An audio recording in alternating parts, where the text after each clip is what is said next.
you won't be giving Auckland anything to pin on the changing room walls like Wellington did, but it'd be No, nice to knock them over, the undefeated team, I imagine. it's always a little bit of theatre's always nice, isn't it? No, look, Yeah, fair stuff. you got to respect all the teams. I think I've said it in the past that it doesn't matter where you're sitting on the ladder. Anyone can beat anyone at any given day on any given day. So they're doing a great job. Steve's a great coach. He's had a lot of success, obviously, in Sydney. He's put something else in his locker with being able to set up a new team and done very well. So they're top for a reason. Going to be a big challenge for us, but we're in pretty good form, and we'll see who's going to come out on top on Sunday. Do you feel like you're getting them at a good time? Not from their form perspective, but from your form perspective. It does feel like you're hitting your straps. You're starting to score some goals. Like you're hitting them now when you actually have built a bit of momentum up, and you're playing them at home, obviously as well. Yeah, look, I think we've been pretty consistent throughout the course of our season. Yeah, there was that little hiccup after our 3 week break. So it's completely different when you are playing hardened games week after week after week. I don't know if that little hiccup because we didn't play any games affected us, but all I can see and all I can be confident in is that we're just consistent through our week, especially our week through training, and trying to be as super consistent as we can during the course of our games. Aurelio, as I do every week, I'll ask the question: the injured players you have in your attack, Don't Lecky, ask. Caputo, can we get an update on that? Maxi's joined the group on a modified basis this week, so I would still think he needs a number of weeks. And I think for him, we were talking New Year anyway. So he's progressing really well.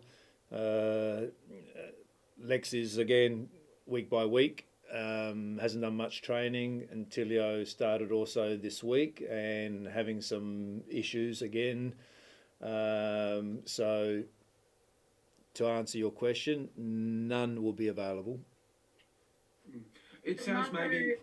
Marco, he said some issues. Is he having setbacks with the hamstring? Yeah, he's had a little setback this week. Nothing major, but might push him back 4 or 5 days.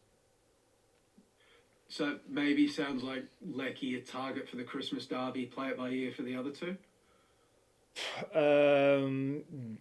That was the original plan, and even that was Teal's plan as well for the derby, but Teal's more likely Central Coast, I would say, and hopefully Lex as well. Yeah, Central Coast. New Year's Eve. And really, I wanted to ask. Like last week, we talked about the wild fluctuations you had against Brisbane, going up there and losing 5-1, and you talked about how the changing culture this year means that wouldn't happen again, and then you went up there and beat them 4-1. So I was maybe going to ask you if you could expand on that a little. What work have you done during the off season, you think, to bring up the boys' floor and change the culture a little bit? Look, I think it's not the work that I've done. It's actually the work that the players have done, and I think there's more honest conversations. There's more accountability within themselves, and if you can get that, and anyone will tell you when their peers are driving all those behaviours, it makes the life of a coach much easier, and they're more honest with each other. They're more at each other about wanting to be better all the time, and that has to always be driven by your captain, your vice captain, and your leaders around the group. And we had that, but not to the extent where just the small little details always if it gets pushed aside and it's not dealt with straight away, then in a week's time or 2 weeks' time, the issues just become much greater, and then it's very hard to change. now all the little things, and in a football club there's always something happening every single day, but all the players are onto it. They want to do well. They just the more you can just concentrate about coming to training, doing your job, being in good form without all the side distractions, the better you're always going to be. So there's hardly any side distractions that sometimes are energy sapping things that you got to deal with for a long period of time. The culture that's been set here for years and years has been excellent. It has been excellent, but there's times where the things aren't going well for whatever reason, and that's when you need to keep it together. So that was our focus through the pre-season, to be honest, was making sure that when something pops up, you deal with it straight away, and when it's dealt with within the peers, then the job is much easier. Aurelio, I was having a chat to Kai Truan yesterday, who's obviously seems to be going from strength to strength. What have you noticed about him as a young defender? I know he was on that Socceroos long list at one point. It does feel like he's got quite a bright future. Oh, I agree. I know he's. We knew he's always a good player. Someone at his age, before he came here, 22, almost 23, playing 100 games of A-League. That's never easy to do. So he's definitely got some qualities here, but he's just grown in the work that he's doing in the gym, the work that we've been giving him that he takes on board very, very quickly, and when you're in. When you have a good mindset, you're always wanting to learn, and that's what he is. He comes in every day, always picking up something, and always wanting to do well. He's a leader within his own rights. He's not the vocal guy, but when he has to say something, he does say something. And I think I said it last week. Firstly, he's an exceptional person, and secondly, he's going to be an exceptional player. I don't think this is his last bus stop, to be honest. I expect him to go on to bigger and better things. So I think I said last week also, Anna, that we're just hoping that he can continue his form. And for me, to be honest, the Socceroo position, it shouldn't be too far away, because I think he's been one of the most consistent defenders in the league. I imagine it gives your players, I know guys like Aziz and in the past Matt Leckie have been picked even in the A-League, but clearly Tony or Popper has got an eye on players. Jason Gary is a great example of that. Yeah. Does that give that extra bit of fire in the belly to these players? They know they're being watched. It must help for you guys as well, knowing that they've got that extra little bit of feeling that they can, grab that spot. Yeah, I think Tony's made it absolutely clear that it doesn't matter who it is or where you're playing. If you're playing well and suits what he needs, you've always got a chance to be selected. And we've noticed Foxy and Popper at a lot of games as well. So they're watching a lot, they're seeing a lot, they're always having discussions. So I think that gives it. Your motivation shouldn't be about wanting to play in the national team. Your focus should be, I want to be in the national team. The focus should be absolutely doing your very, very best for your club. And when you are doing well for your club and your team is performing well, then you have much, much better chance of being selected for the national team. What were you planning on doing with the striker position against Auckland? Or you started Arian last week. It was Medin the week before that. A couple of teenagers.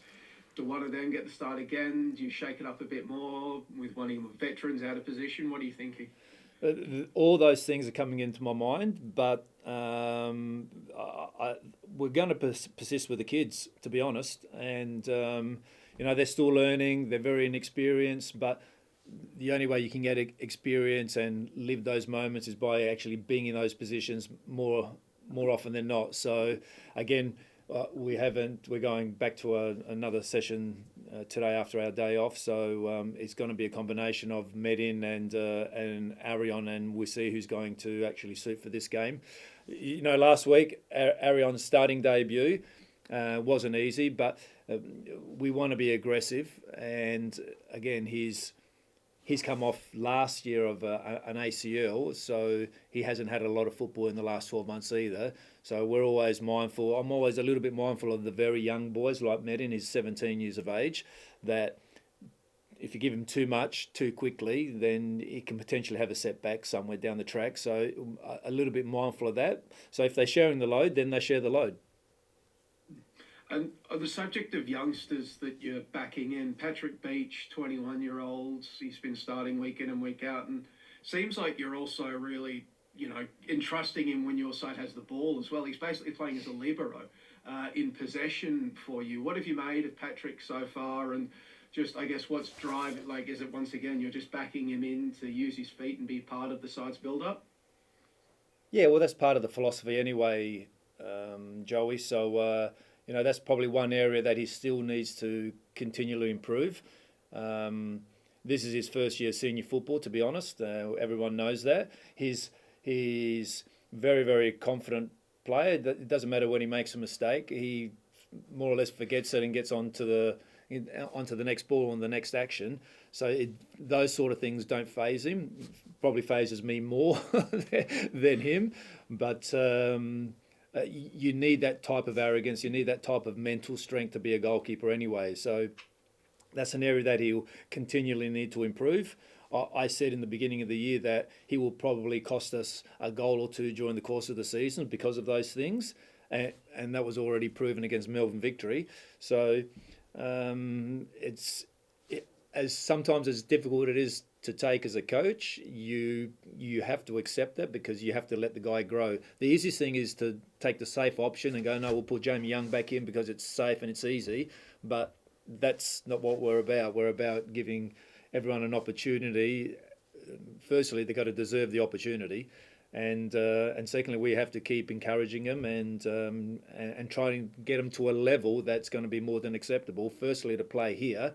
And again, he'd be, in my opinion, one that this is not the last bus stop for him either, but he needs a lot more experience, and you're only going to get that when you play 50 or 60 A-League games.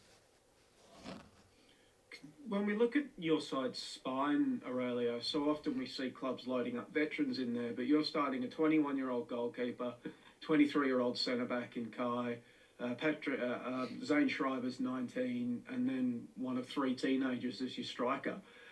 Coming into the season, was that sort of plan that you and Petrillo and Pedge and the staff looked at and say, right, we're going to back youth in these positions, or has it just kind of worked out that way? Not really, to be honest, because if you have a look at the guys who are on the sideline, Naboo, Lecky, Tilio, those guys generally are starting players, and the way it's worked out. And you know what? You can also put Harry Politidis there, who's been playing a lot of games as well this year, and I think he's 22 as well. So yeah, that's the way it's panned out. But you know what? I think what's been important for us as a group is throughout the pre-season, we work with everyone. We just don't work with 13 or 14. We work with everyone. There's a hell of a lot of rotation. Sometimes our training sessions go a little bit longer because of those reasons. And the way things worked out, you have some injuries, and those guys have got to step up. So it's easier when they're stepping up, knowing what to do.